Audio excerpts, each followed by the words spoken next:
ধোকা দিও না। মান গাসসা ফালাইসা মিন্নি, যত বড় নামাজি হও, রোজাদার হও, হজ করে নেওয়ালা হাজি হও, অন্যকে, আরে অন্য তো দূরের কথা, জানোয়ারকেও যদি ধোকা দাও তুমি আমার উম্মত নাও।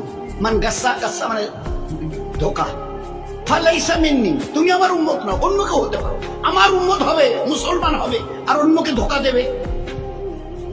এক লোক হজের সফরে যাচ্ছে, তিনিও বড় আল্লাহওয়ালা।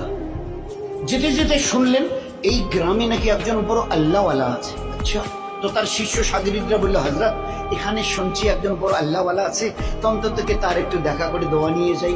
হ্যাঁ, ভালো বলেছে, চলো যাই।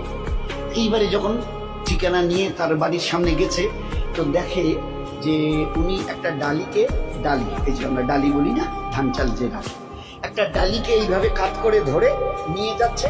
তার পিছনে পিছনে একটা ঘোড়া চলে আসছে। ঘোড়াটা মনে করছে আমার মালিকের ওই হাতে যে ডালিটা, ওতে আমার ঘাস আছে। আসলে ডালিটা খালি, উনি একটু উঁচু করে ধরে, কাত করে উঁচু করে একটু তুলে যাতে ও দেখতে না পারে, এইভাবে ধরে চলে আসছে। আর ও ঘোড়াটা মনে করছে যে আমার মালিক আমাকে খাবার দেবে বলে ডালিতে আমার ঘাস নিয়ে চলে যাচ্ছে, যাই মালিকের সাথে।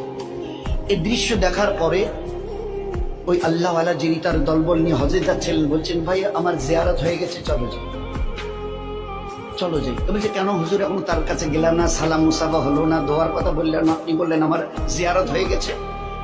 এবারে তিনি উত্তর দিয়েছেন, যে মানুষ চোখের সামনে একটা জানোয়ারকে দেখে ধোকা দিতে পারে, সে মানুষ লক্ষ কোটি দূরে যে আল্লাহ আরশ আযীমের মালিক, তাকে তো জীবনে কোনোদিন দেখেনি। তার পক্ষে তাকে ধোকা দেওয়া কোনো কঠিন নয়, বড় সহজ।